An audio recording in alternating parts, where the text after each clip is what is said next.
Good evening, everyone. I'd like to call to order the regular meeting of the Morristown Township Board of Education is called to order. This meeting is called in conformance with the Open Public Meetings Act with adequate notice provided as follows. Notice filed with the Courier Post on July 1st, 2021. Notice filed with the Burlington County Times on July 1st, 2021. Can I please have a moment of silence?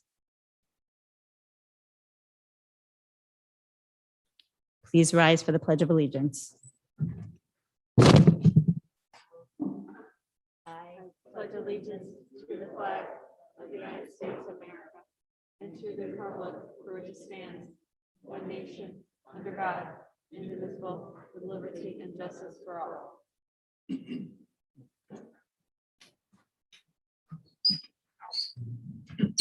Thank you. Roll call, James, please. Dr. Alberti. Here. Mr. Fairchild. Here. Mrs. Mullen. Here. Dr. Snyder. Here. Mr. Wnwea. Here. Mr. Weeks. Present. Mr. Weinstein. Present. Ms. Romano. Here. Mrs. Shaw. Here. Thank you. Thank you, James. We already went to executive session, return to public, going on to routine matters. Minutes, can I please have a motion to approve the following minutes? November 16, 2021 executive session and November 16, 2021 regular meeting. Thank you. Thank you. All in favor? Aye. Aye. Any noes or abstentions? Okay, passes. Okay, any communications that the board would like to share?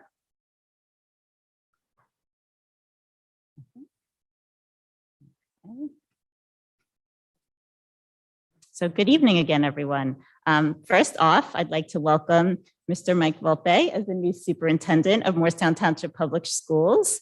We've been so excited for your arrival and we're thrilled that you're finally here. So we are confident that our staff, our parents, students, and community will love meeting you in the upcoming months. I'm sorry that I'm not going to have the opportunity to work with you, but I am sure you are going to make a real great connection with the community and our staff. So thank you for being here.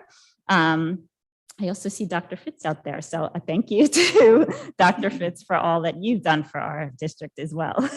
So as I come to my second term on the board as an ending, I just wanted to take the moment to thank the community, the board, the administration, the staff, first for the opportunity to serve and the support and the great relationships I've made over the years.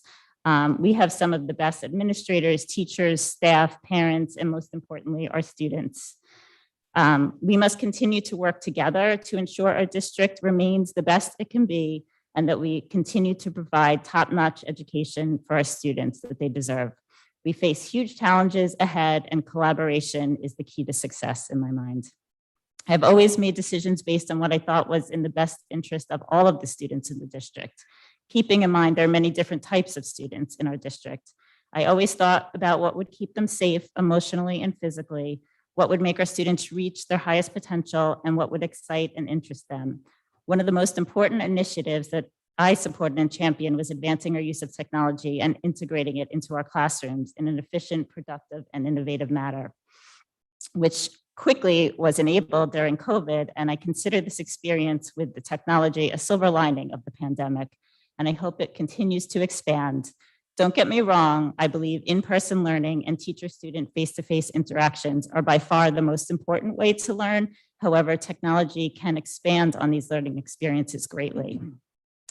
I've also been involved in trying to develop partnerships with universities and businesses to expand our students' access to real-life opportunities. As the world is changing at a rapid speed, I truly hope Morristown Public Schools can expand upon the incredible foundation and reputation it has to establish relationships with local universities, businesses, and organizations. Also, our work on diversity and inclusion has been such an important part of these past 2 years. We have had some important yet difficult conversations, but necessary ones. This is critical work that has been done and must continue to make sure our students feel comfortable and belong, a sense of belonging. While I am sad to leave the board, I know you are in good hands. Please have some grace on our students, our staff. These are truly some of the hardest times they've had. As much as last year's remote learning was stressful, in some ways, this year has proven even harder. for some as we continue to deal with the impact on the pandemic. And we have seen that in our students, unfortunately. I appreciate the opportunity to work with all of my board colleagues. It was a tough year, but despite all of the challenges, I think now the district is in a position to move forward successfully. Being a board member is mostly a thankless job, as we all know. So I do want to take the opportunity to thank all of you for the opportunity to me to serve as board president, but most importantly, each board member, your true dedication, your time, your effort, and support of our district during these extremely challenging times. In addition to dealing with the impact and ramifications that wreaked havoc on all school districts in the world, from a board perspective, we had some most significant board challenges as well this year, including interviewing and appointing an interim superintendent, interviewing and appointing a permanent superintendent, and the missed appointing a board member to fill a board vacancy. I just wanted to take the opportunity to say all of this to you, and I want to wish the district and the new Board of Education much success as we move into the school year. So thank you all.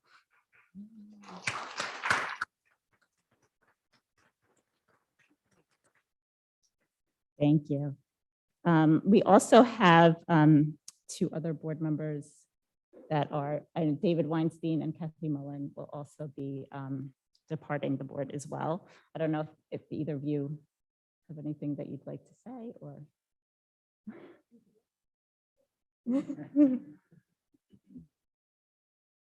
Thank you, Karen, and I thank you all, my current board, fellow board members, and all the members of the public who have found faith in me. I was first elected in 2009, which seems like several decades ago now. And I was probably the last board member elected through an April election that's sitting, at least I think, in Burlington County still. So it's been a while.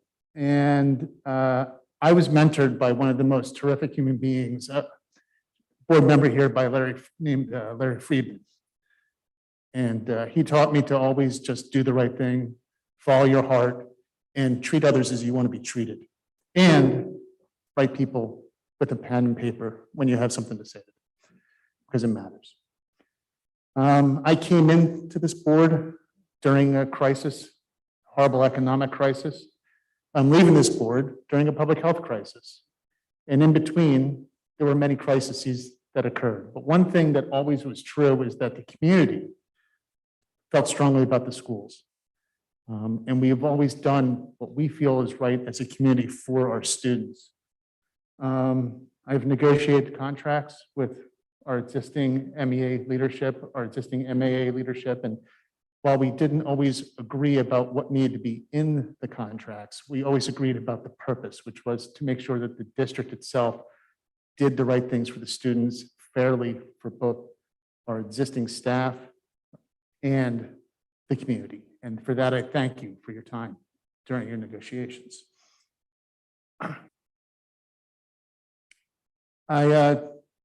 When it came in, we held taxes to zero for several years.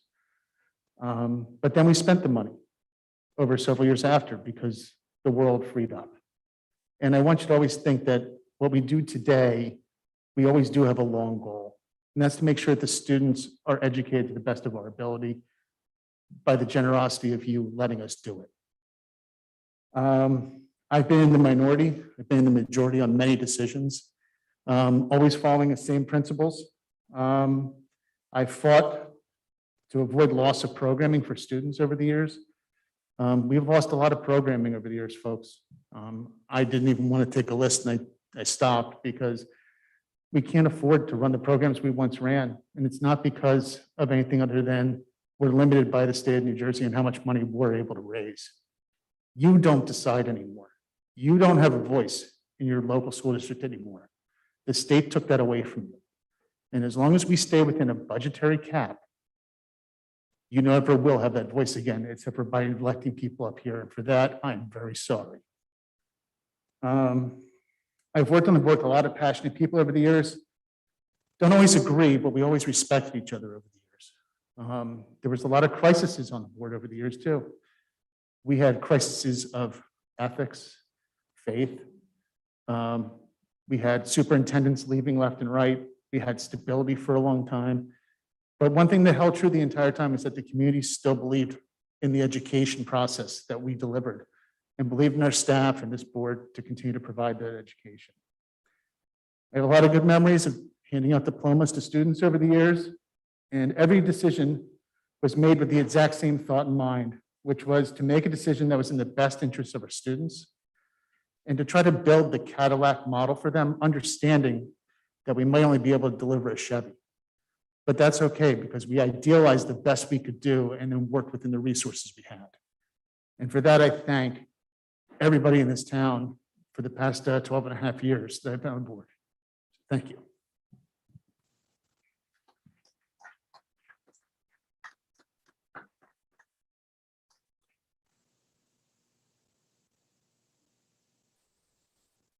I'd like to thank Karen and David for their service, and David, particularly for your longevity.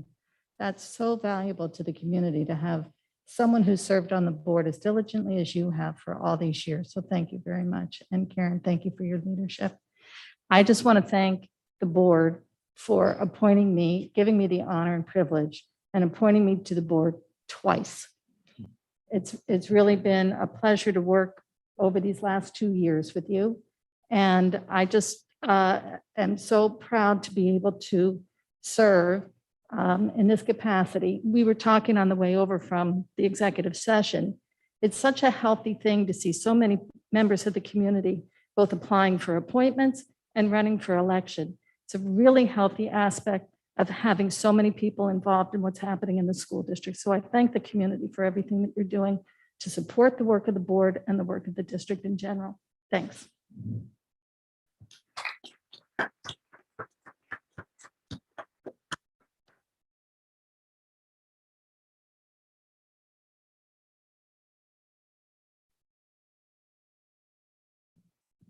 Thank you, Madam President. And I will keep my comments very brief as there will be a lot of them coming tonight.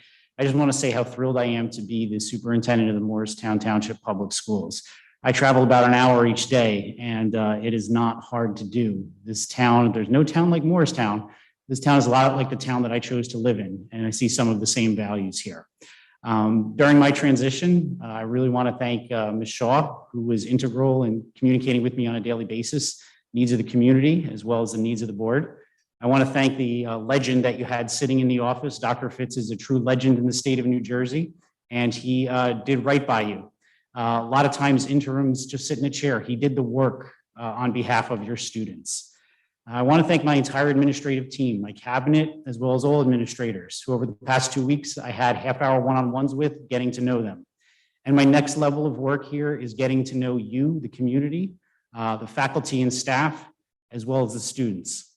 In my first 2 days here, I've had the opportunity to visit 4 of the schools, and I really like what I see so far. One of the things that I like the most when I was in the schools, and there's no ego in the job when you're a superintendent, I love the fact that I was walking in the halls and people said, "Excuse me, who are you?" Makes me feel good that people are out there looking for the safety and security. Now, everybody has a nice little laugh once I say, "Hi, I'm the new superintendent," but it lets me know what your values are here. Ms. Shaw spoke to the physical safety and psychological safety of your students.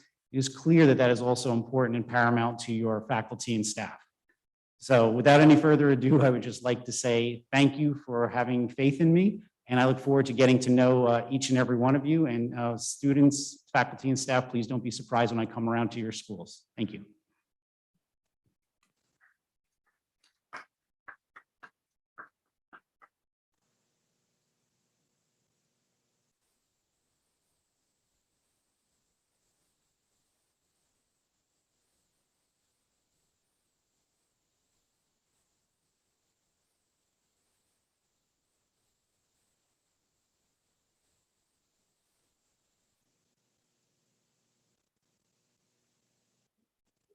Little awkward sending our current president off, but we definitely want to recognize her on behalf of the board.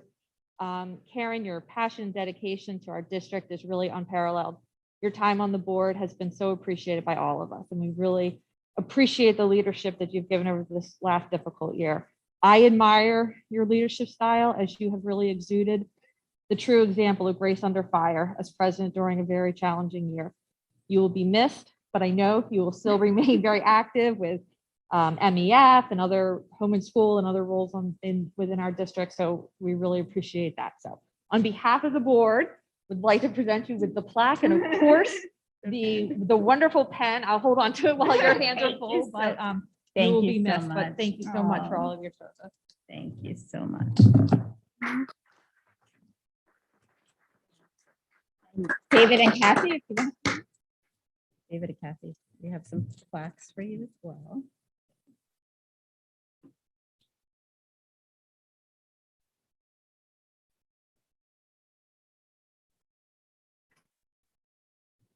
David first. Kathy.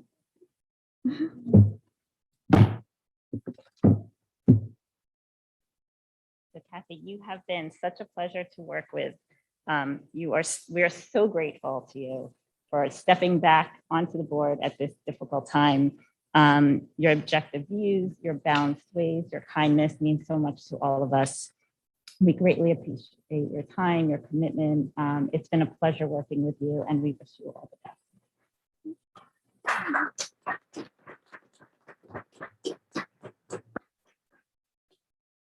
David, thank you so much for all of your contributions in the past 12 years that you've been on the board. Your commitment, your knowledge, your experience has been such a great resource for all of us. Your sense of stability has really kept the board whole. I personally know I was always able to reach out to you to bounce an issue off of, given your knowledge and our past experiences. And it's always been fun to reminisce here and there about the times of board past. So I wish you all the best in the future. I'm not sure what you're going to do with all your free time now, but but knowing your long time commitment to our community, I'm sure you're going to do something wonderful. So thank you so much for everything.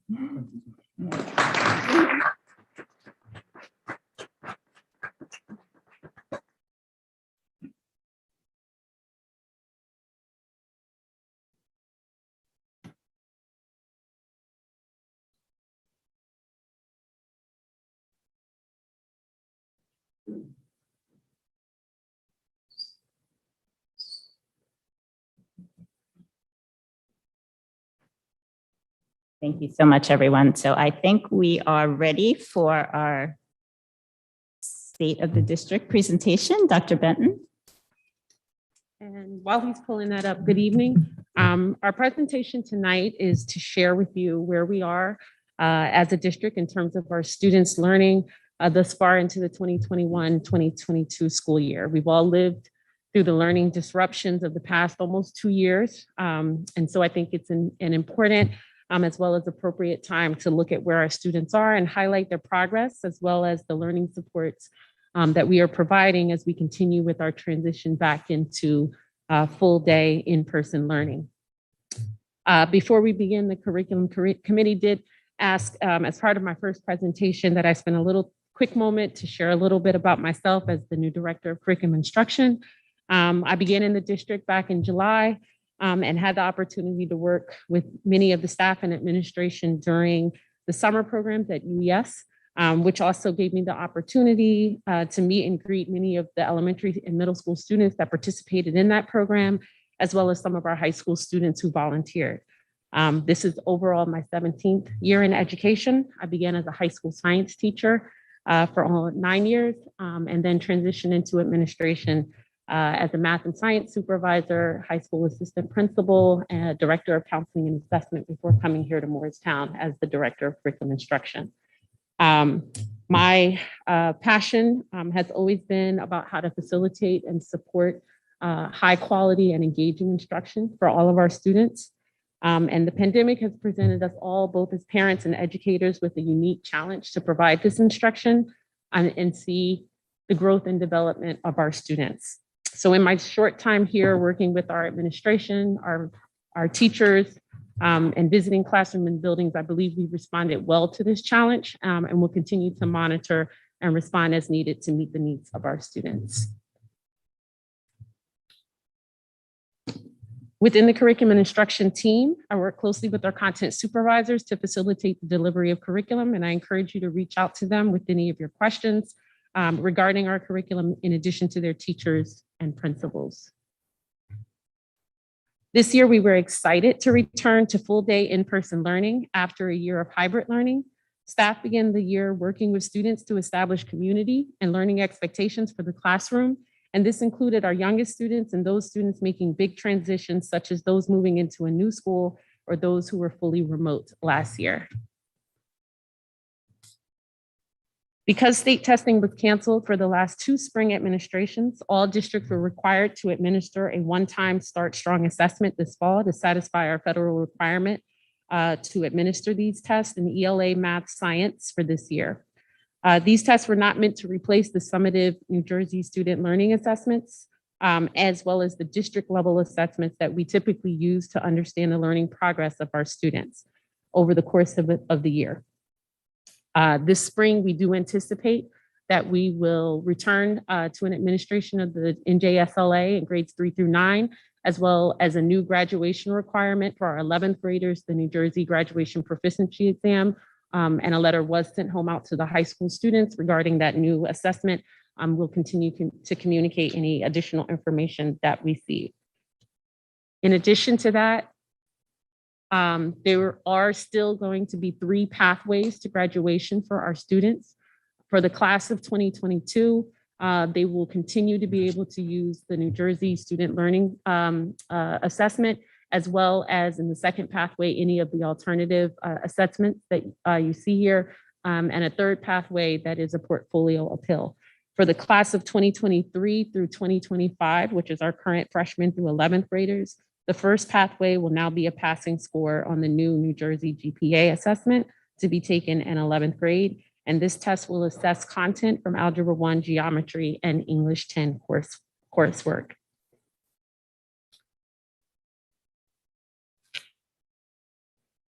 That said, as one point of recognition for our recently graduated class of 2021, we're proud to report that 100% of students met their assessment requirement to graduate, despite having a reduced number of opportunities to take the PSAT, SAT, NJSLA, or other tests over the last 2 school years.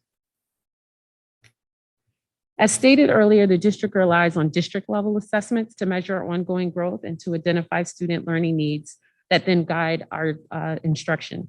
One of these measures are the Wnwea Map Assessments. These are short online tests that most students in grades 1 through 8 take in the fall and spring to measure their learning growth in math and reading. These tests are adaptive, meaning questions begin at grade level content appropriate for that time of the year, fall, winter, or spring, and adjust up or down depending on each student's response. In the next 2 slides, we'll look at students' performance on this fall's map assessments in grades 1 through 7. One of the things that we've been doing is monitoring learning progress with ongoing map testing since the start of the pandemic that occurs, and this is occurring as part of the formative assessments that our teachers are using to deliver instruction in the classroom with an eye for any impacts that were caused by the disruption of learning over the last 2 years. To that end, we have map tested in the spring and the fall, and also in the winter for some students in order to establish a baseline and then continuously measure growth to adjust our instruction. And you can see that was our ELA data. This is our math data. For instance, we've seen some growth in a couple of grade levels from fall 2020 to fall 2021 in both math and ELA. And we've seen deviations of approximately 1 to 5% in the learning progress of students fall to fall in the remaining grade levels. Overall, at this time, as you can see on these 2 slides, 80% or more of our students are at above grade level expectations for this time of the year across all grade levels in ELA, and 78% or higher for math. As we moved into this year, we did try to identify areas of strength within the New Jersey Student Learning Standard strands that students demonstrated from the map testing in math and ELA as the starting points for instructional focus for this school year. And as you can see, in ELA, I said 80% of our students are at or above grade level, and within that, 60% of students are within the high to high average. We did see strengths across in K through 3 and 4 through 7 with vocabulary use and acquisition. Our areas of strength in math, again, accept approximately 80% of students in each grade, and of that 60% also were at the high and average. And within our anchor standards, students demonstrated strengths across all 6 of the standard strands and performance as they were aligned to the different grade levels. The next 2 slides show a disaggregation of our MAP data on grade level or above performance for different subgroups within the district. This slide does demonstrate a trend seen nationally where vulnerable subpopulations of students, such as our special education and ESL students, as well as those from lower socioeconomic backgrounds, have experienced the greatest impacts from the pandemic over the last 2 school years.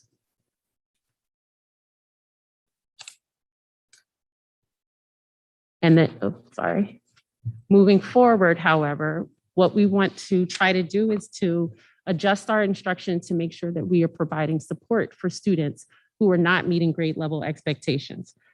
For students that are not meeting these expectations, we continue to build consistent basic skills and reading support programming in ELA. We've used the Learning Loss Grant funds to provide our teachers with additional training, as well as to acquire additional resources to support our ELA programming. Students who did not meet grade level expectations in the spring were invited in both math and ELA to attend a 6-week summer engagement program where 23 teachers provided small group instruction in math and reading. These students were also identified for continued support as we entered into this year through our reading and math support program, where we're focusing on fluency and number sense in math and foundational skills and comprehension in ELA.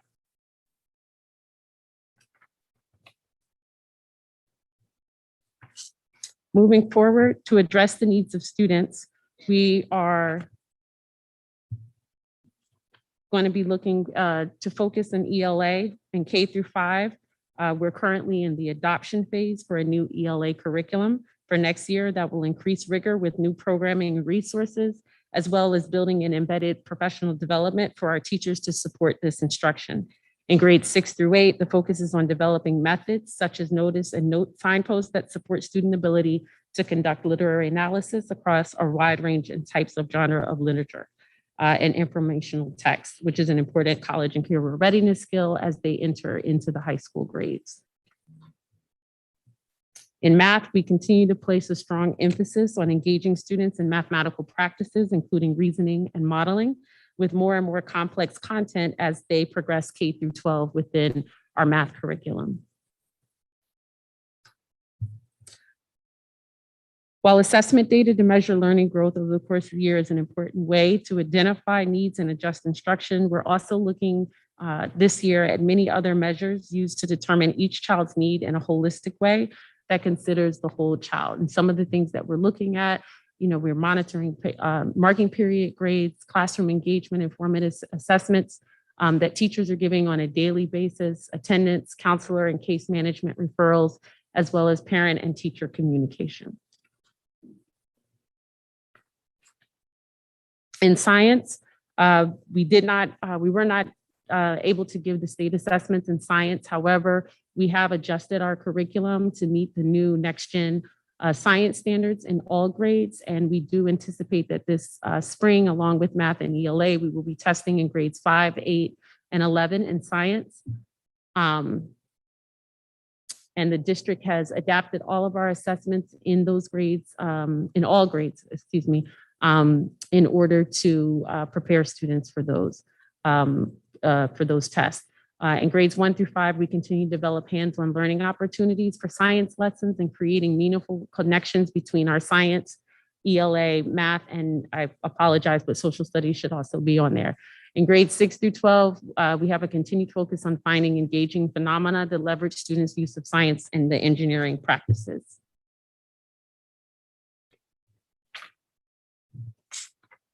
As we take a look at some of the secondary data and specifically the high school, I think it's important to note that this really begins to reflect a culmination of the learning that occurs kindergarten through senior year. Here are some areas of particular pride, and while not every child can be recognized here, it demonstrates the rigor, quality of instruction and development that all students engage in through our various academic and extracurricular programs.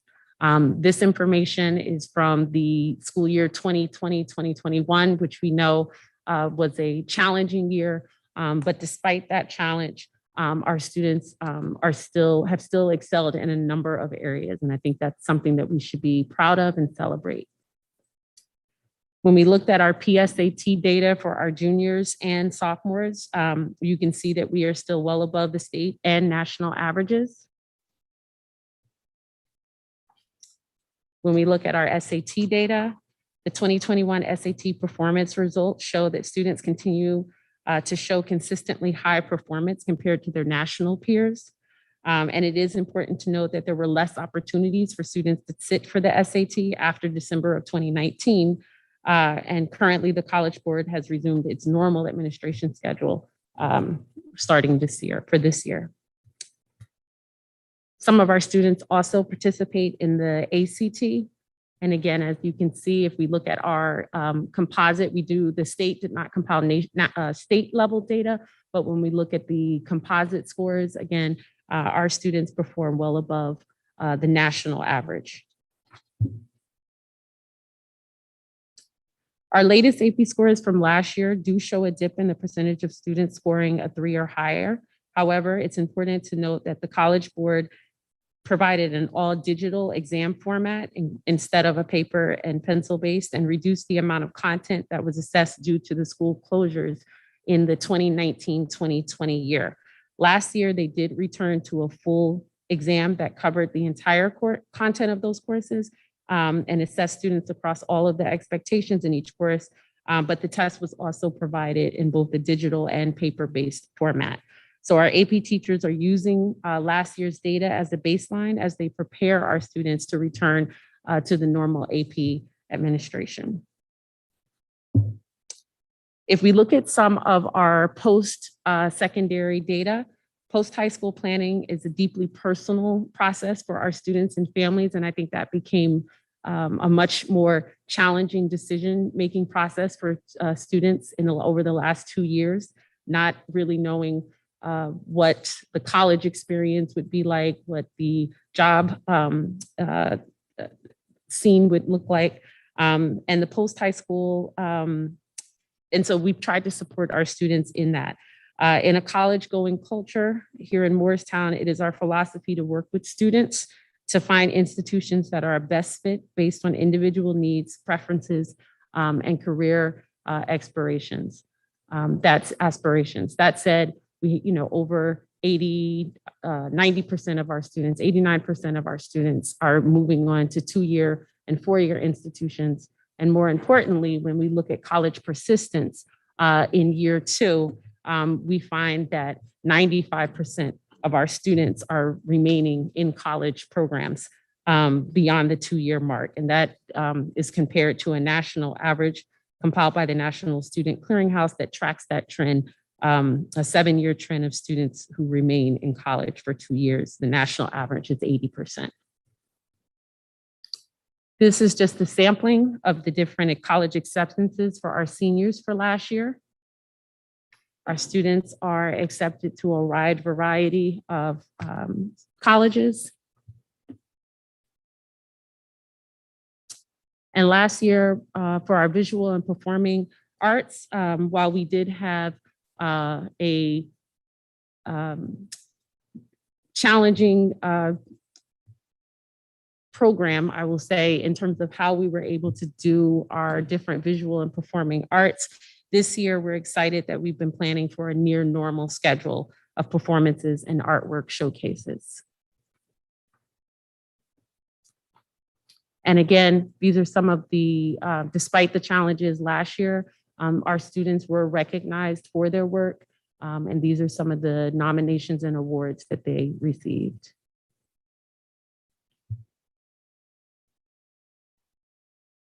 As another indicator of our students' excellence in both character and leadership, students continue to demonstrate a commitment to service despite the ongoing pandemic. Over the last 2 years, our students in 1920 were able to serve 27,875 community service hours. And even last year, as the pandemic continued, 13,658 hours of community service. Again, despite the challenges presented by COVID, our athletic programming also continued. Last year, the NJSIAA split the high school year into 4 different seasons instead of 3. And under these guidelines, all MHS sports were able to have a season except for the fall unified soccer because no other schools chose to participate. And WAMS was able to run their middle school sports in the spring. We were also able to participate in the regional championships that were held by the NJSIAA instead of state championships. And the boys soccer and girls tennis won the 2020 Southwest Regional Championships. Boys tennis won the South Jersey Group 3 Sectional Championship. And Kate Inglis won an individual South Jersey Group 3 Sectional Championship in the 3,200 meters. And girls lacrosse won the South Jersey Group 3 Sectional Championship. Morristown girls lacrosse won the 2021 Group 3 State Championship. And last year, 33 senior student athletes participated in the 2020 fall and the 2021 spring signing commitment day, representing 15 different sports.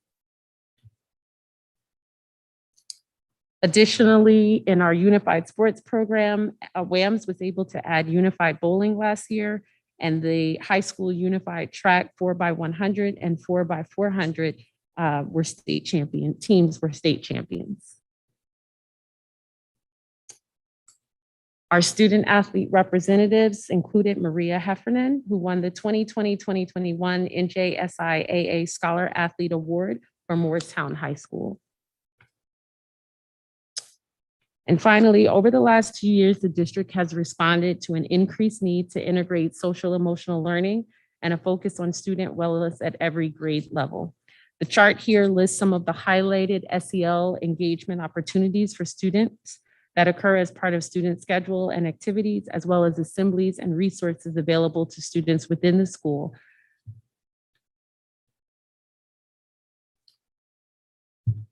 That concludes our presentation.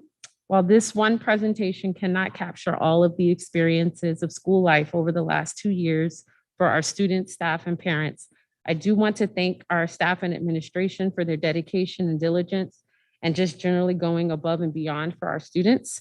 We also thank the Board of Education for their continued support, and we especially thank parents for partnering with us as their educators and their schools to provide the best education possible and meet the needs of their children. Thank you.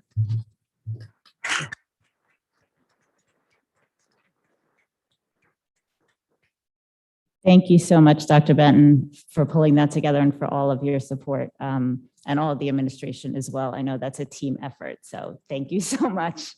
Do any board members have questions? Sure, go ahead. Thank you, Dr. Benton.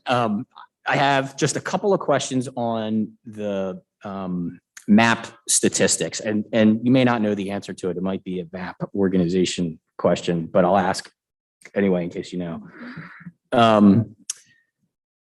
The data you showed presented statistics that included average, high average, and I forget the last category for, I guess, 2020 or 2021. Do you know if those, if the criteria to meet those categories where the 2021 test were the same as the criteria to meet those categories pre-pandemic?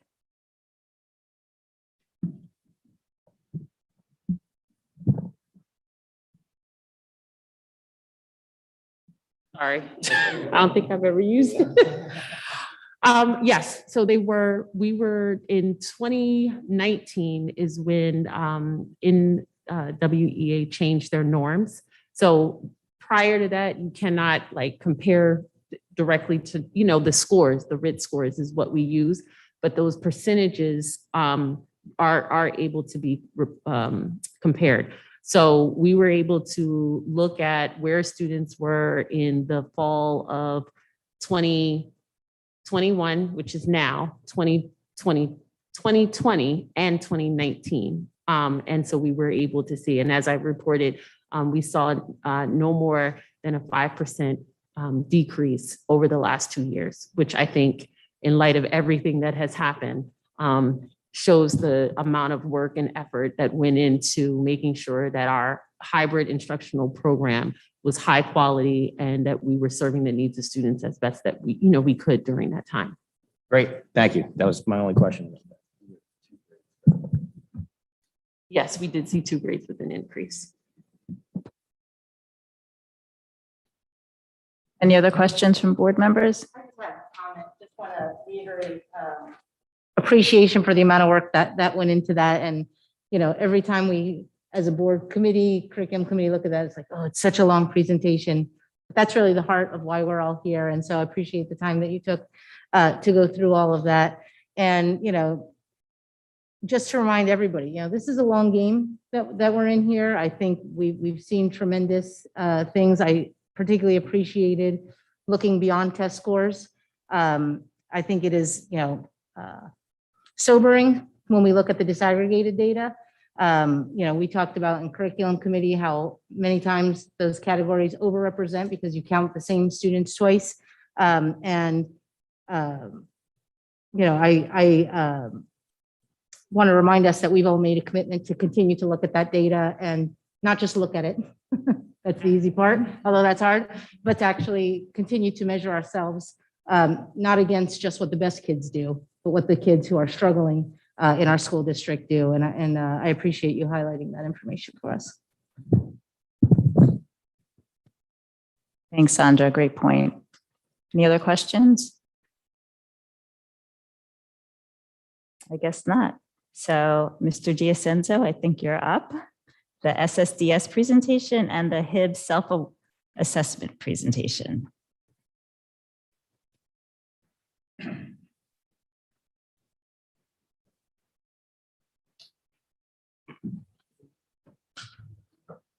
Right. Good evening, everyone. My name is Mike Diacenzo. I'm the assistant principal at the UES, and I'm also have the honor to be the district HIB coordinator.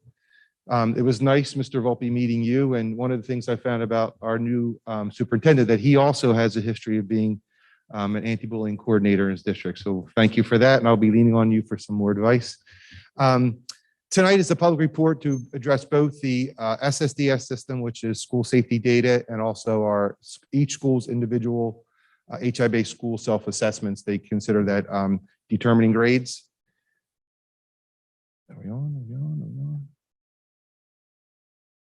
I'm here. Help someone. Perfect. There we go. One of the things that the variables I'll start with first that we're talking about tonight were some of the challenges during the 2020-21 school years. And we talked about our abbreviated schedules, remote and in-person instruction, the changes of and challenges that our students had. You're going to see in some of the data that the data itself is a little different from our previous years. But I would like to say that that some of the data that is going to be addressed and discussed, especially around discipline referrals, our students did have less time together because of the shortened schedule, but they had a lot of time online together. And I think we can look at the data and say, well, maybe there's some variables about not being together socially. But I will say that our parents and our teachers and our administrative team did an excellent job managing really a new horizon for our students. So when I like to first acknowledge that, because it's easy to look at data and say, wow, you know, there's a reason our kids and our data is different. But I do want to say that I think it was a testimony to how hard our teachers and parents and administration worked, because there were challenges online and we know it. Okay. You're going to have to move. Oh, there we go. Sorry about that. Thank you. The first that really I tried to combine this really simply. You can see up top, there are 8 core areas that each school will self-assess.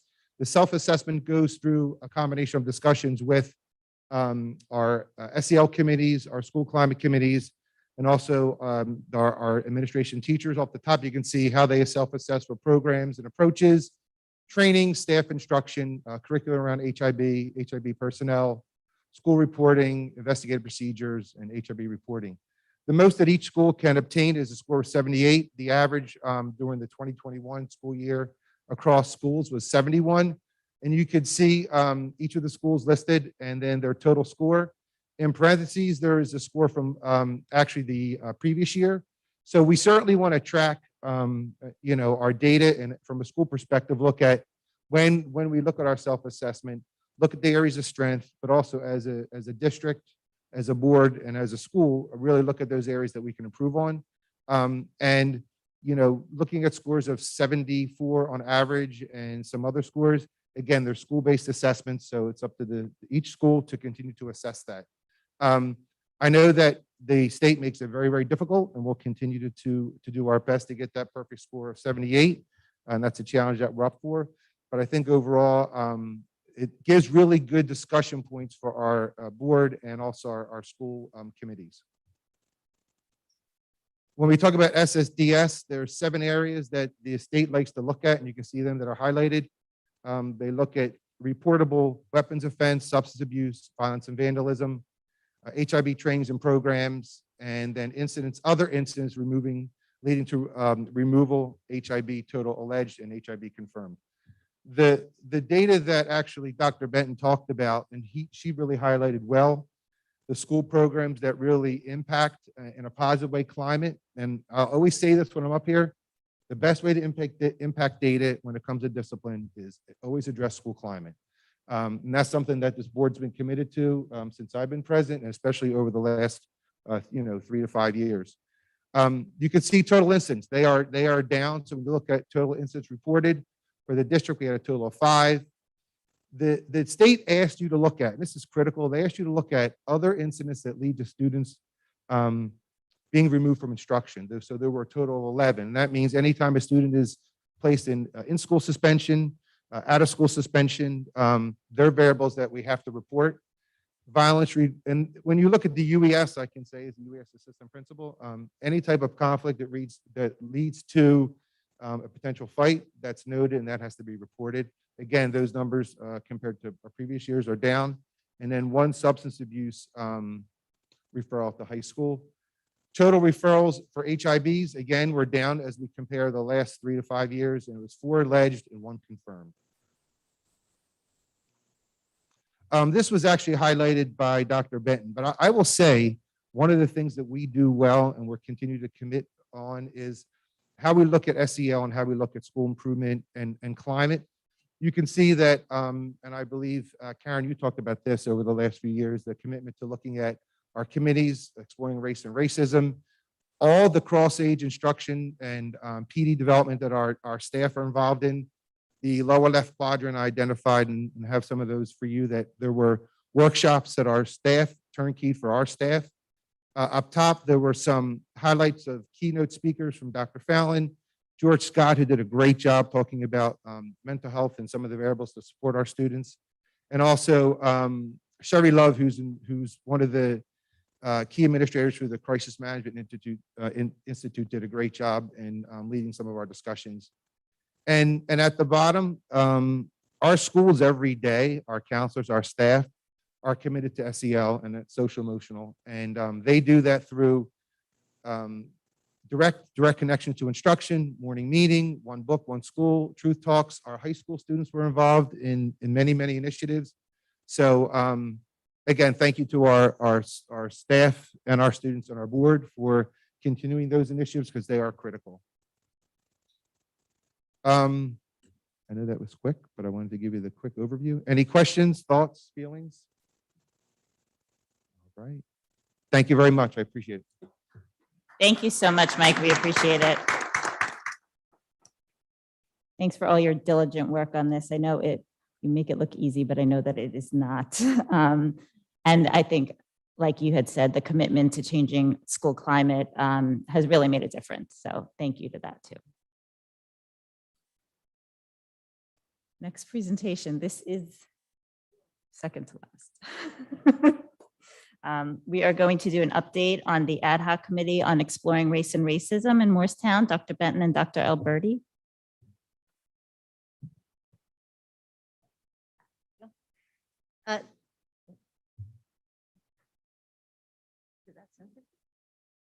Okay.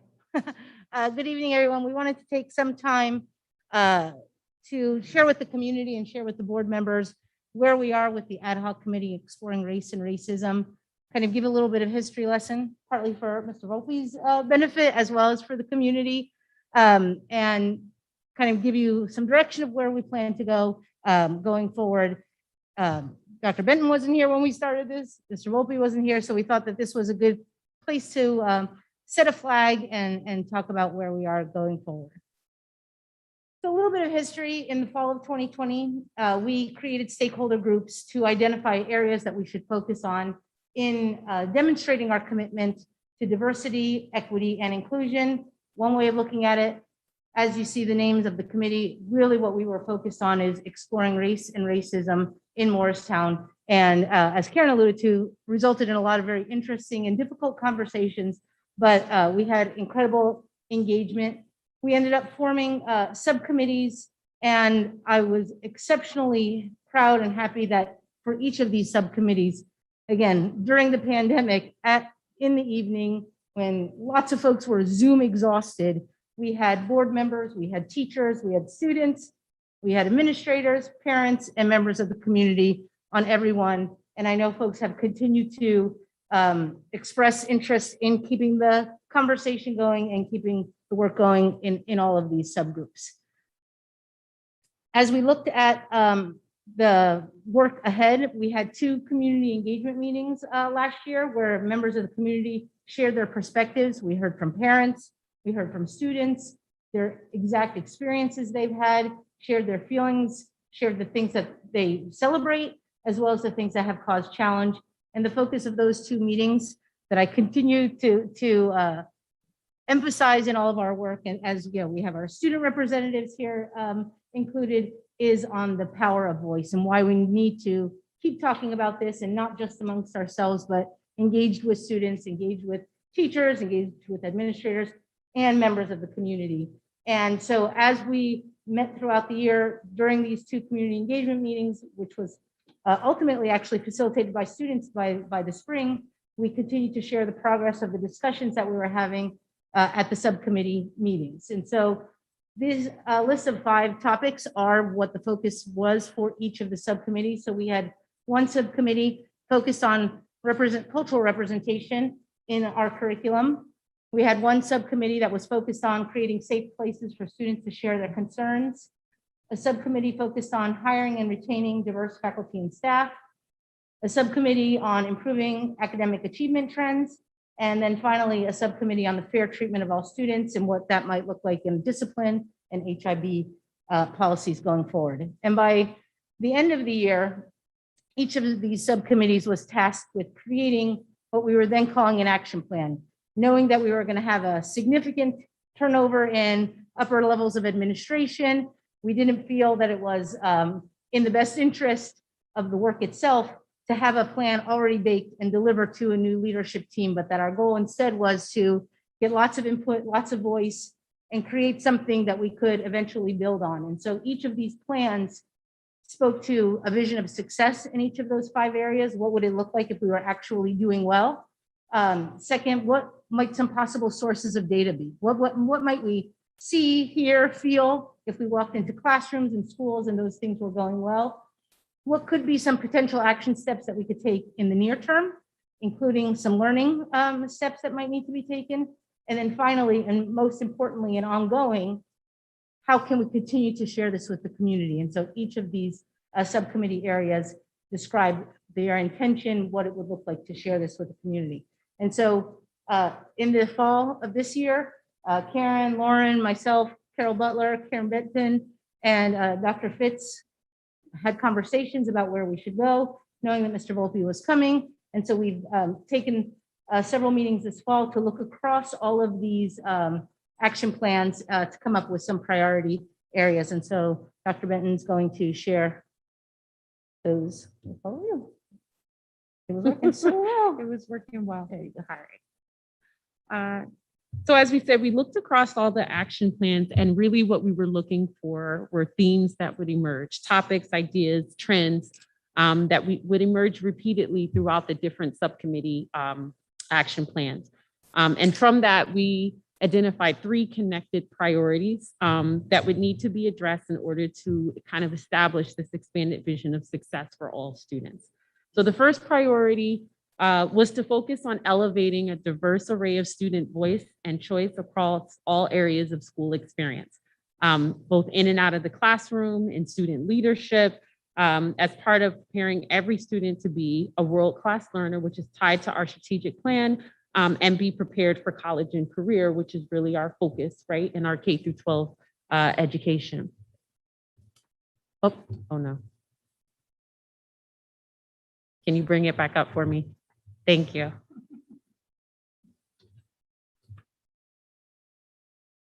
Nope.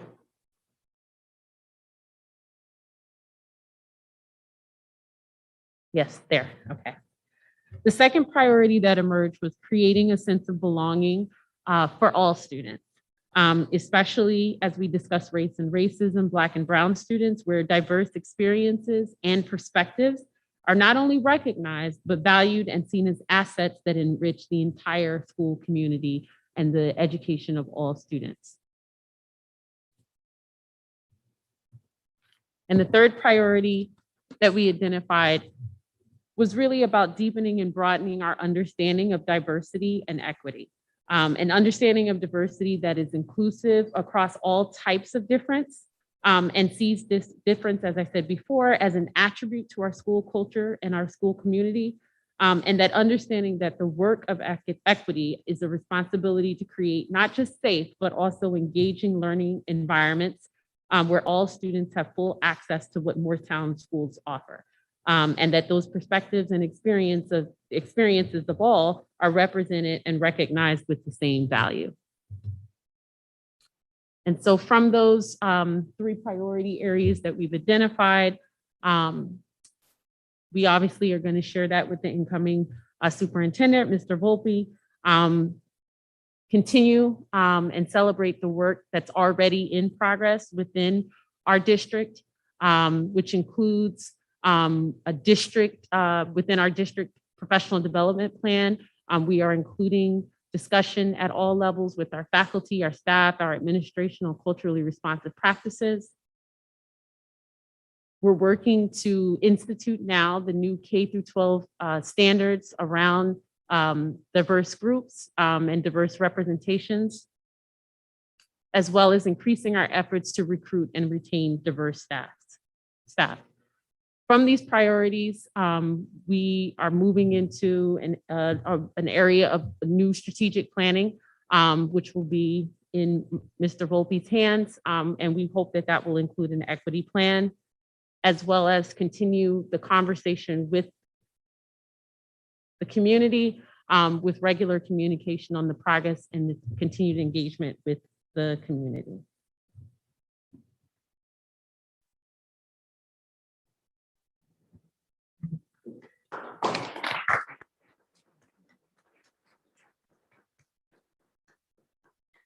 Thank you so much, both of you, for your continued work. I'm so proud of Morristown to continue doing this work. I was proud to be a part of it, and I'm so glad we're having these conversations and putting action steps in place. So thank you. Do any board members have any questions? I think that's it. Great, on to the retirements.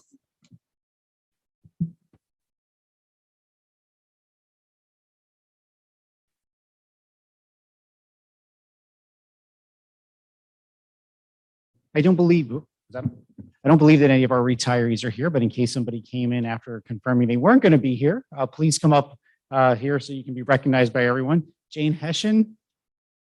Okay, Jane Hessian has been a paraprofessional for Morristown for almost 10 years. She supported our students and teachers at UES, WAMS, and the high school. She'll be greatly missed as she will get to spend more time with her grandchildren. We appreciate everything that she has done for our district. Small round of applause for Ms. Hessian, please. Is Lois Kachase here? I don't believe so. Okay. Lois Kachase has been a paraprofessional in Morristown for 16 years, starting with us as a part-time worker and then increasing to full-time. She's worked at the middle school and high school supporting our students at lunchtime and in the classroom.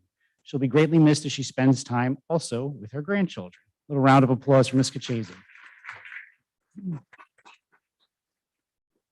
And again, I don't think so, but is Debbie Parisi here? No?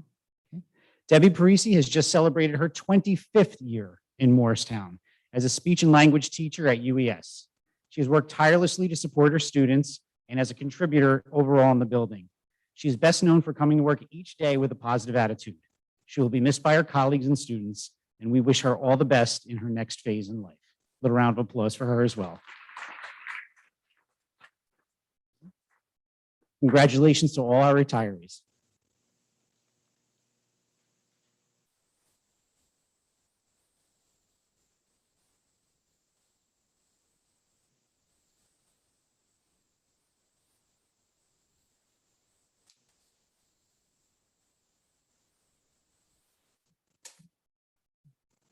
Great, thank you. Now we are on to the student board representative reports. Sorry, it was a little bit longer than usual, but we are so happy to have you here as usual. And I'm glad we have a little table. Oh, they don't have, okay. So, yep, if we will start with Claire, senior rep. If you could come up to the mic, that would be great.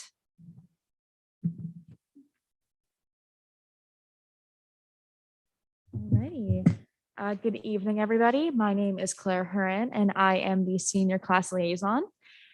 First, I would like to welcome Mr. Volpe to the district and specifically to our board meetings, my favorite Tuesday of the month.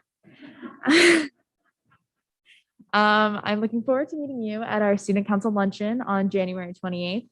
Yeah, we definitely have some characters that I'm sure you'll look forward to meet. I would like to give an update on our senior trip. Early in December, we had to submit our rooming forms, so that was a pretty intense week. Yeah, and we've been planning outfits, organizing trip ideas. We can't really set anything in stone right now. It's still in a couple months, so we're definitely excited, getting ready. It'll be on the first week of April, so it'll be a lot sooner than we think. And for the past couple of weeks at the high school, we have been hosting our music concerts. Our vocal concert kicked off the series, followed by orchestra and then band. I have some friends in each group who were featured as soloists, and all the concerts were a great success. Our vocal concert was the first concert for our new vocal director, Ms. Johnson. And also they have a new assistant band director, Mr. Schmidt. So that was their first concerts. And last night, the Madrigals, which is our a cappella group, for anybody who doesn't know, we had our annual holiday dinner at the community house. Usually it's at the Riverton Country Club, so we mixed it up a bit, but it was a great success. It was really fun. About half the audience was made up of past Madrigals, and then half the audience was friends and families of our current Madrigals. And our alumni song at the end of the night was the Irish Blessing, which is our iconic Madrigal song. We end about every concert with it. If you go to graduation or any assembly, you'll hear the Irish Blessing. It's really special to me, and it was our alumni song, and it really it choked everybody up. There were a few dry eyes in the audience, but it was it was nice to come together as a community and celebrate the holidays and just being with one another. And I would also like to thank the board members who are departing tonight, Mrs. Shaw, Mrs. Mullen, Mr. Weinstein, the board's constant support. I know the other liaisons and I really appreciate it, seeing all your smiling faces for the past couple of years. It really makes the night, and we feel very welcome and pretty confident, which is nice. And I'd like to thank everybody for listening. Happy holidays, and I'll see you next year.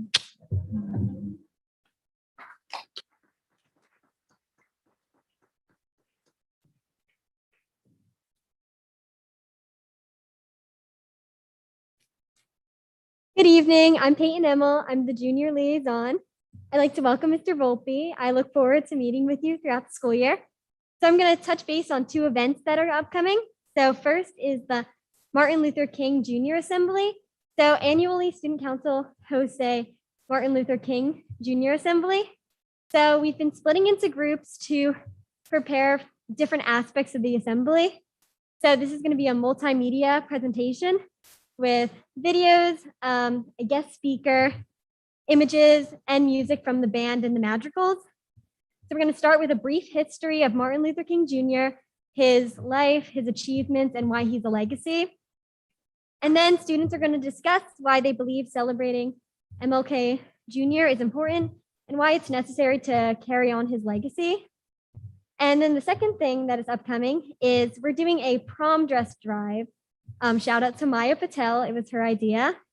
And so basically, we're going to have students, parents, whoever donate formal wear like prom dresses, suits, shoes to donate to less fortunate students, because prom is a big part of high school life and you shouldn't have to not participate in it because you can't afford it.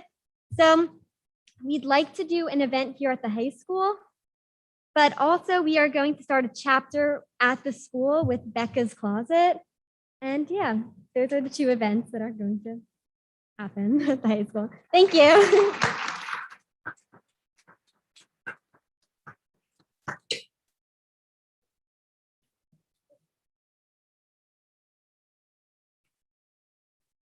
All right, good evening, board and parents. My name is Jack Britton. I'm your sophomore class liaison. First, I'd love to give a warm welcome to our new superintendent, Mr. Volpe. And I'd also like to inform you on student council activities and preparations. Our student council has been busy planning our winter service projects, and this includes sock drives, hat and glove drives, and donating to shelters. This will quickly help those in need during this festive time of the year and help give back to our community. As part of student council, this is something you love to see, giving back and helping out the community. And that's what it's all about during this season of giving. Also, this year, the MHS administration is planning to hold midterms. Due to last year's online struggle, Morristown High School is planning to hold 4 preparation days in which teachers of each class will review relevant material to help the students prepare for their midterms. From the administration, reading days are intended to promote an academic value that is parallel to scheduled class days, whereby classes will concentrate time on studying for larger and longer exams. They will subject specific study skills and group study skills. And these days are subject to occur on Thursday, January 20th, Friday, January 21st, Monday, January 24th, and Tuesday, January 25th. And our midterms for this year are planned to be Wednesday, January 26th, we'll be taking English and Science. Thursday, January 27th, we'll be taking World Language and Social Studies. And Friday, January 28th, we'll be taking Math and Makeup exams. Thank you.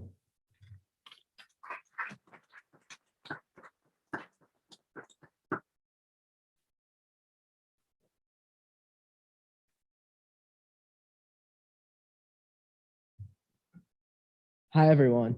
My name is Wnwea, and I'm the freshman class liaison. First off, I would also like to welcome Mr. Volpe to the district. With this being my first winter in the high school, this is my first time watching all the winter sports unfold. Back at WAMS, the little kids can only play 2 winter sports, whereas here we big kids get to choose between 4. So far, all the teams have been decided, but the teams haven't started playing yet. A couple of the teams had scrimmages with other schools, but most of them won't start their official season until January. Being a freshman, most things in this school are new to me. This year will be my whole grade's first time taking a midterm. I know a lot of people are nervous for such a big test. After all, it is half the year's work for every single class. A lot of us have no idea how to prepare for such big tests, but we have 4 reading days to prepare and to review material with our teachers in which no new material will be taught. Thank you, and have a good evening.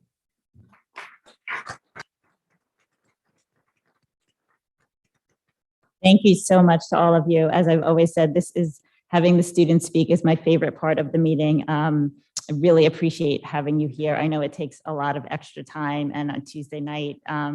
So it is wonderful to have you here. It means a lot to the board to hear your voice. So definitely continue on doing it. It means a lot to us.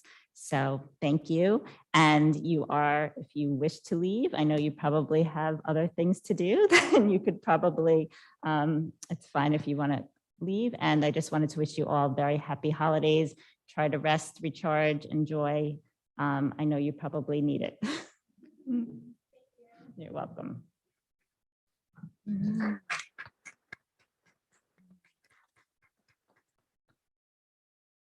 Okay, on to board committee reports.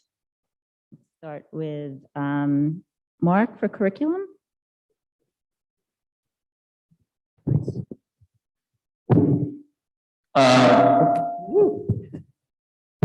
That's why I don't turn it on.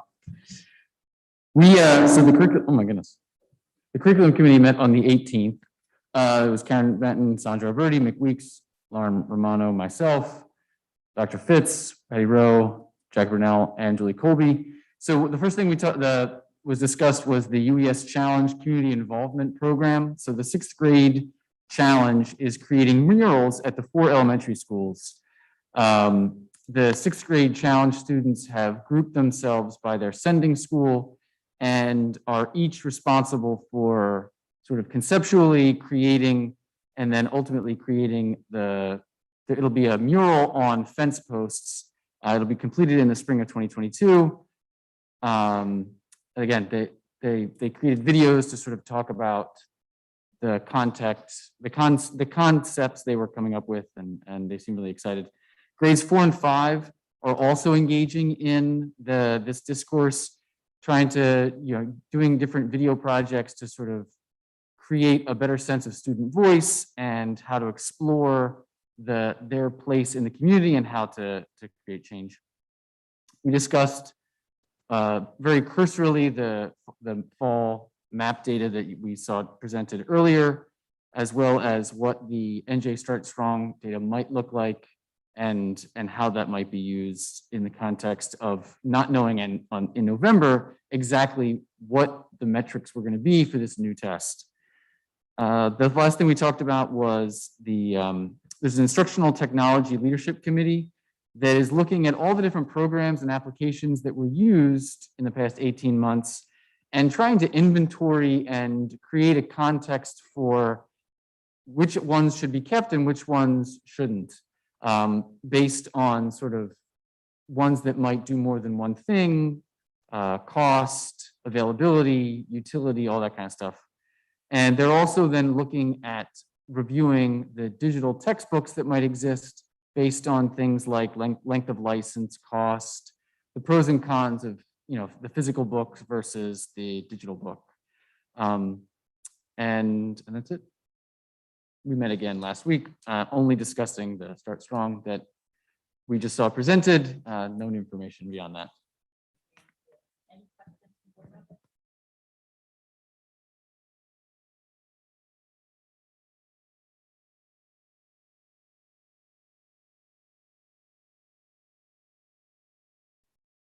Beautiful.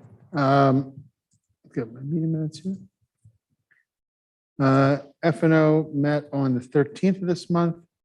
In attendance were Mr. Heiser, Mr. Hurley, Dr. Tate, Mr. Airy, Dr. Fitz, Ms. Butler, myself, Mr. Villanueva, and Ms. Shaw. We discussed a donation, which you'll see on the agenda for tonight, which is the tackling robot to help prevent head injuries in our football program. It's in honor of one of our assistant coaches that passed away, Herb Hopkins. We're recommending acceptance of it. I think the value was placed on $3,500, so it's a very generous donation to the school. We discussed the meal service program add-on that we're looking to do for the Benjamin Banneker School in West Hampton. Is that on the agenda tonight? It is not. It is not, okay. Through subsequent conversations, it's going to be a July 1 start potentially. There we go, okay. Originally, we were talking about Willingboro having doing the work for them. Willingboro stepped away. We were looking to help the school in their food service program, but it was going to be for 6 months through June 30th, but it sounds like it's going to start next fiscal year for them, so onward. We've discussed some of the issues with their cleaning service. They've been improving. They've added some additional supervisors and some other help. We're still having some issues with costs and some other things with them, but we're looking at other options potentially that might be available to us in the future, but at the moment, we're trying to work with the vendor as best we can. We discussed some of the issues we were having with staffing in general due to COVID and other issues going on, and some of the turnover within the district itself. And then we had a long discussion about substitute availability, just some of the issues that have gone on within substitutes, their availability overall, the current conditions that are in the marketplace as a whole, where substitutes are difficult to come by and the pool is shortening up, which is creating a shortage of available people to cover when we have staff that are out for various reasons, or for health or otherwise. And it's an ongoing problem that we're going to continue to try to address, but we're not unlike every other district. We discussed school safety. There was a meeting with Officer Wright, just to understand what's going on inside and outside the state and how we can improve our safety within our schools. There was a discussion generally surrounding some of the concerns that we've seen nationally that have happened within schools, just making sure we're prepared. We did have a full safety analysis of the school done by an outside professional several years ago, and none of the board members were able to even actually look at that particular plan as part of the safety protocol. So it's a pretty in-depth, strong safety protocol that only those people who are in the highest chain of command within the district were able to look at, together with our police department and other emergency professionals. So not even the board members know exactly how that plan is going to work because we're not supposed to. Talked about the ESF summer rates, how they're coming back this summer, what we did last year. Discussed some of the residency and investigations that are ongoing within the district. As people may be aware, we do investigate when people are allegedly not living within the district, but saying their schools here costs you, the taxpayers, money to educate students that should be going elsewhere. So we do occasionally, when we hear information about them, try to find out whether or not the students truly are residents of Morristown or residents of a surrounding or neighboring town. And if they are, we try to have them go to the town, the school that they should be going to, or if they want to come to Morristown, pay tuition. It's only fair. And then we talked about the 2022-23 budget. It's going to be a similar process to 2021-22 budget. Assumptions and underpinnings are going to look very similar, though Mr. Volpe may have some different ideas on budgeting. We'll find out as he progresses. And we're going to use some reasonable assumptions for salaries and benefits and other things within the actual contract within the budget. So I think that's it, unless there's any questions.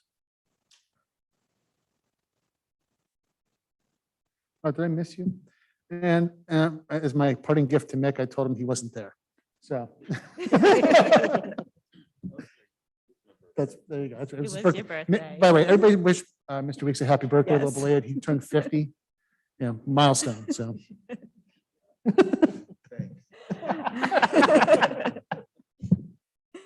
All right, thanks, David. Jack, policy?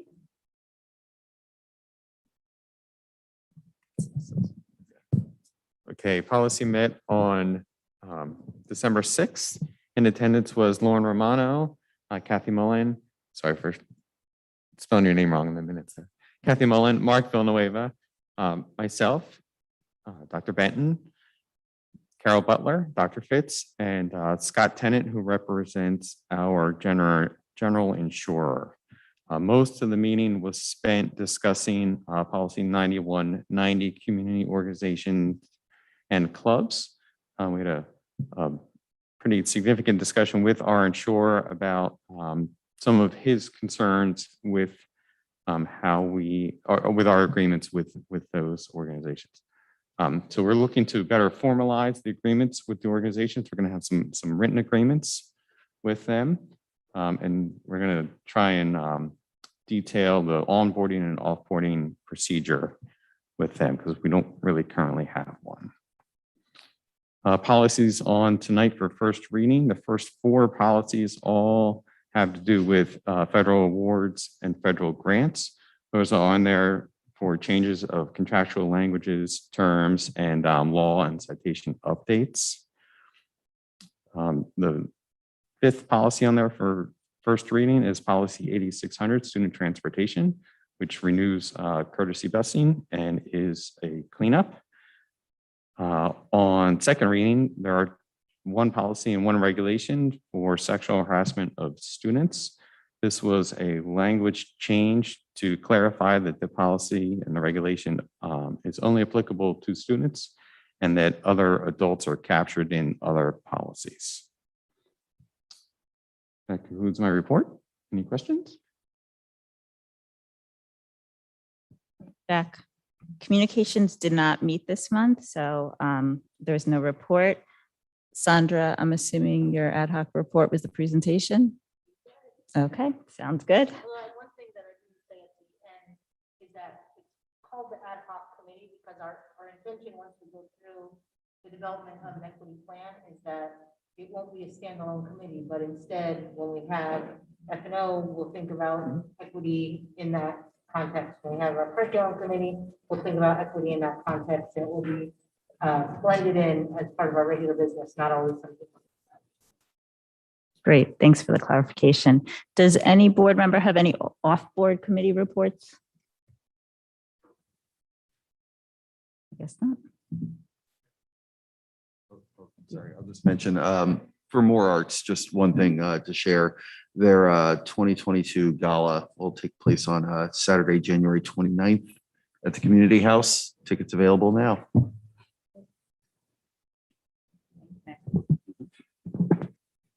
We are up to public comment. A motion is requested to open the floor for public comment. Second. Thank you. All in favor? Aye.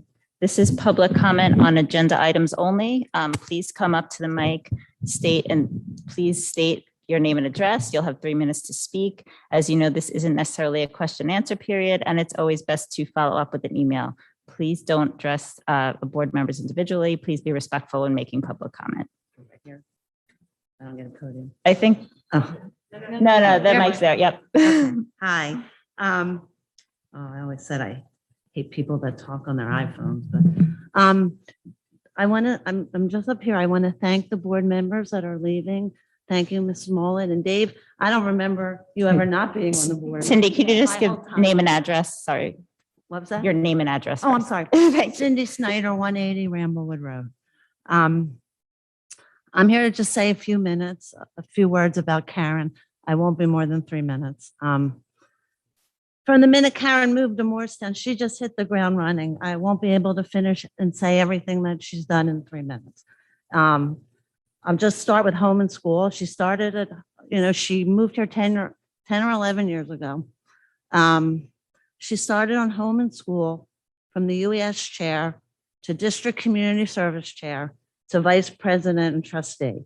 She initiated programs that are still going strong in the district. Art for the Sky is my favorite. Community service was her great love, and she initiated projects.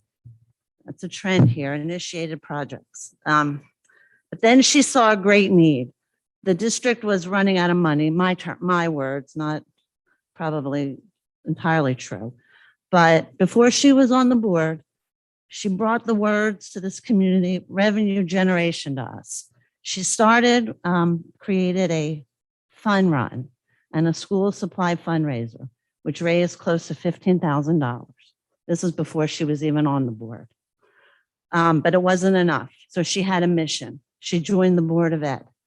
Her first term, she was part of creative programs that raised almost $750,000.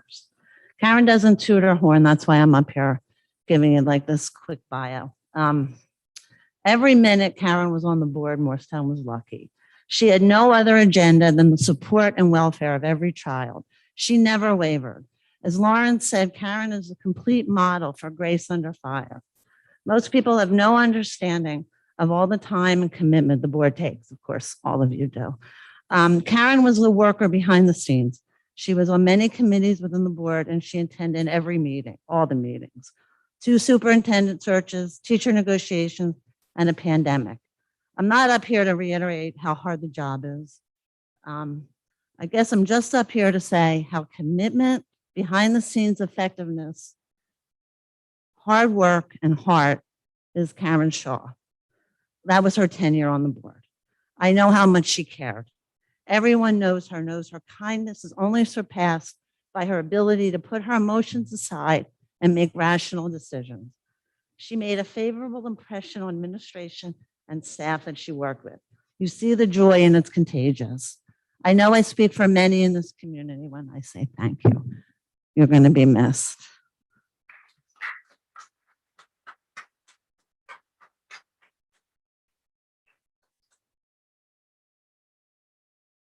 Thank you so much. I'm speechless.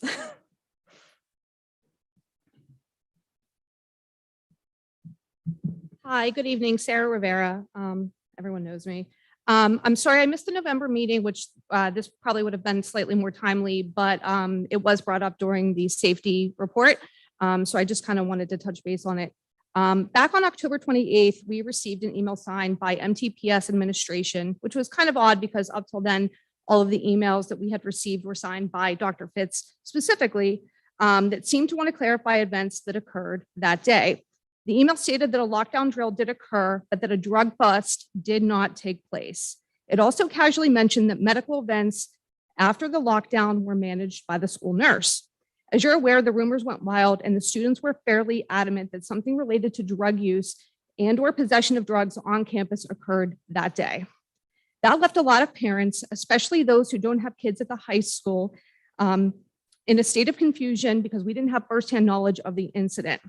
Without breaching the privacy of the specific students, can someone please clarify what occurred that day? And more importantly, how are the Morristown police involved? And how was the incident logged from a school safety report perspective?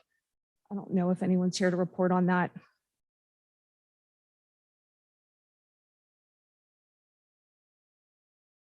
No, you could actually email if you want Mr. Volpe about it and get more information.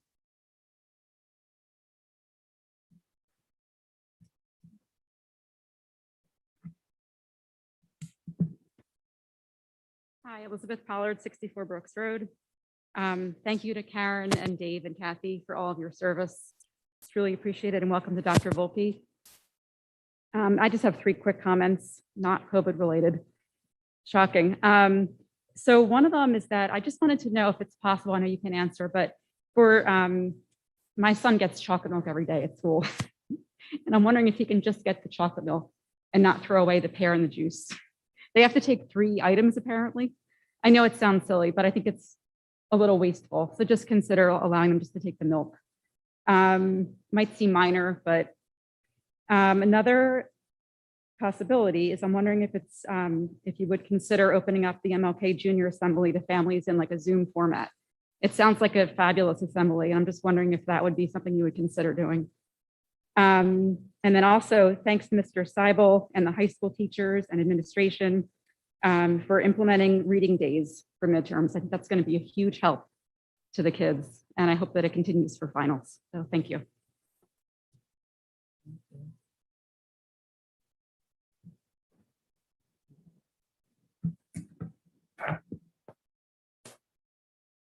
Good evening, Billy Danielle Thomas, 539 North Church Street. I'd just like to also echo the acknowledgements for our board members, Mrs. Shaw, Mr. Weinstein, and Mrs. Mullen, and thank you all for your commitment and dedication and service to this board. Additionally, I'd like to thank Dr. Benton and Dr. Alberti for the very comprehensive reports this evening. It was wonderful to hear the plans in regard to the state of the district, in addition to the district's plan to move the continued work in the area of race, equity, and diversity forward. Thank you very much.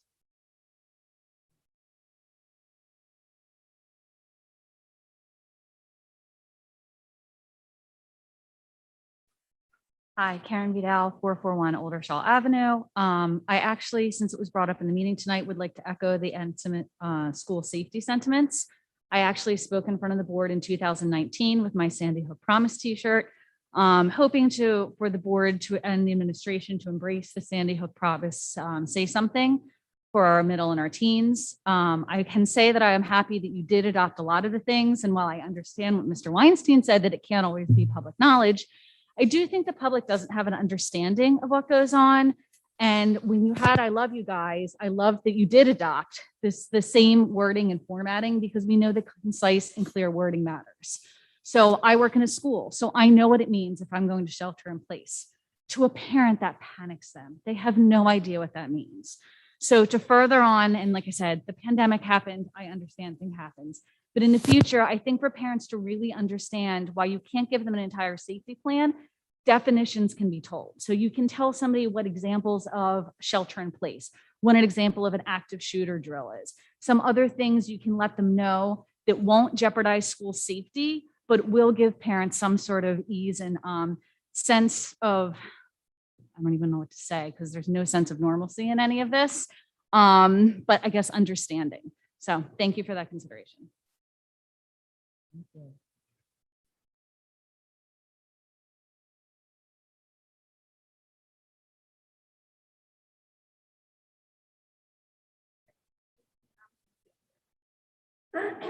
Mr. Fanning.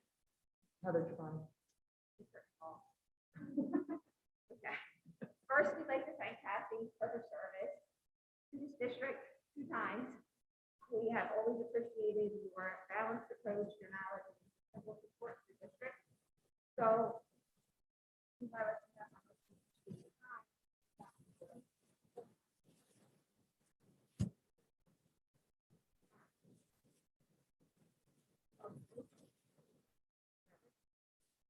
You're probably the local service members. I say John McCook, that I'm next to you. Superintendent. You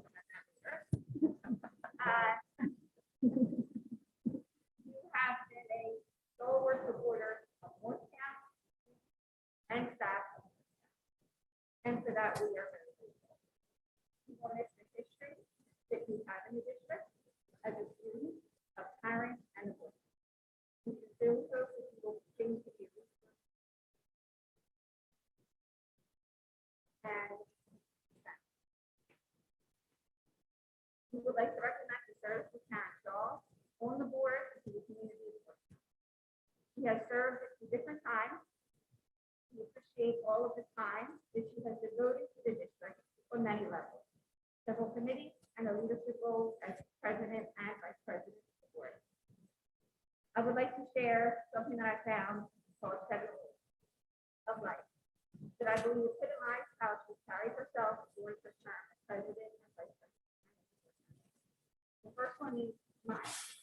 It always works out in the end. Number 2, be kind. You have the power to make people feel good. Number 3, don't give up. If it doesn't work out the first time, find another way. Number 4, don't compare. Everyone is on a different journey. Number 5, avoid negativity. I think that speaks for itself.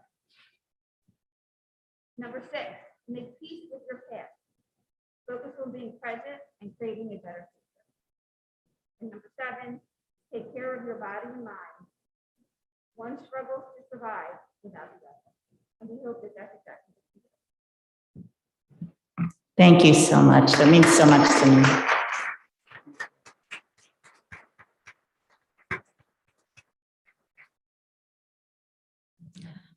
Oh, this is tough.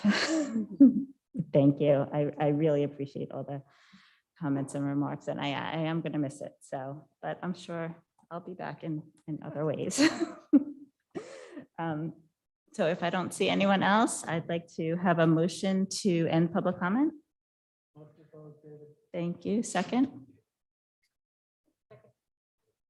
Thank you. All in favor? Aye. Great. Moving on, reports to the board.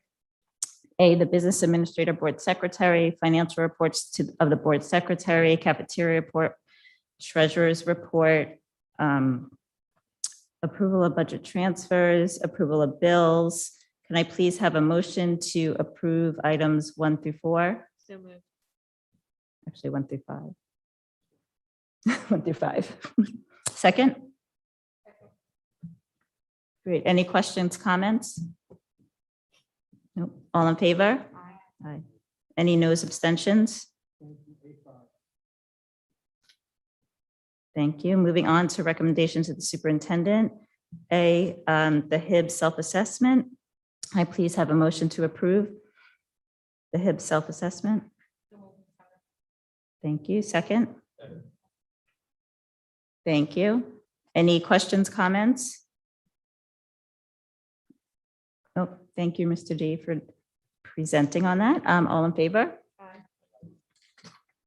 Any noes, abstentions? On to 2020-2021 end of year SSDS HIB report. Can I please have a motion to approve? Thank you. Second. Thank you. Any questions, comments? All in favor? Thank you. No abstentions. No. Moving on to policies and procedures, 1 first reading, 2 second reading. Can I please have a motion to approve items 1 and 2? Thank you. Second. Thank you. Questions, comments? All in favor? Thank you. No abstentions. Moving on to educational program, 1 Burlington County Alternative School Placement for 2021-2022, home instruction for 2021-2022, 3 special education out of district placement 2021-22, 4 homeless placements 21-22, 5 consulting service agreement, 6 consulting service agreement. Can I please have a motion to approve items 1 through 6? Second. Questions, comments? I just want to have to be broken record, but just really like, I keep getting concerned. I think we have 4 additional students this month for the placement. And I don't know if maybe it would be helpful in future reports, like to get a cumulative number. It seems like a lot. And so I know we've talked about this before, but at some point, like I think we would take a view, both, not just for financial, but if so many students need alternatives, maybe that alternative is within the school. So Yes, thank you, Dr. Alberti. For certain, we can do that. It's not a problem. I know it's a conversation that we're going to have, so thank you. Any other comments, questions? All in favor? Aye. Aye. Any noes, abstentions? Moving on, finance and business. 1 travel expenditures approval request, 2 approval of state contract and consortium vendor purchases, 3 donations, 4 interlocal service agreement IT services, 5 catapult learning professional services 2021-22, 6 Burlington County Educational Services Unit non-public IDEA ARP services 2021-22. Number 7, 2022 IDEA grant amendment number 1 application.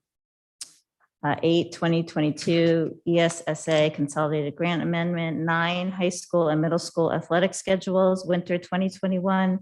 10, bus emergency evacuation drills. 11, appointment of labor negotiator. 12, settlement agreement. 13, settlement agreement. Can I please have a motion to approve items 1 through 13? Thank you. Second. Thank you. Any questions, comments? No. All in favor? Aye. Any noes, abstentions?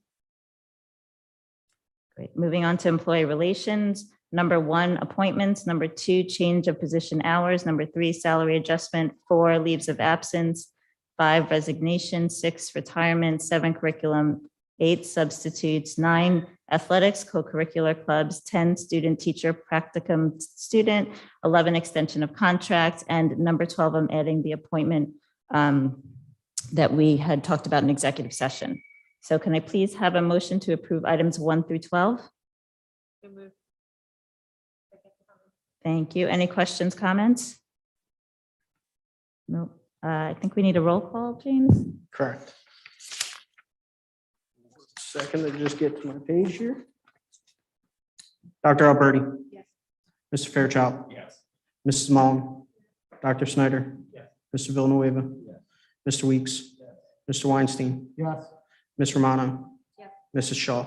Yes. Motion carries. Thank you. Thank you. Suspensions, superintendent's HIB report. Can I please have a motion to approve the following HIB cases as discussed in executive session? So moved. Thank you. Second.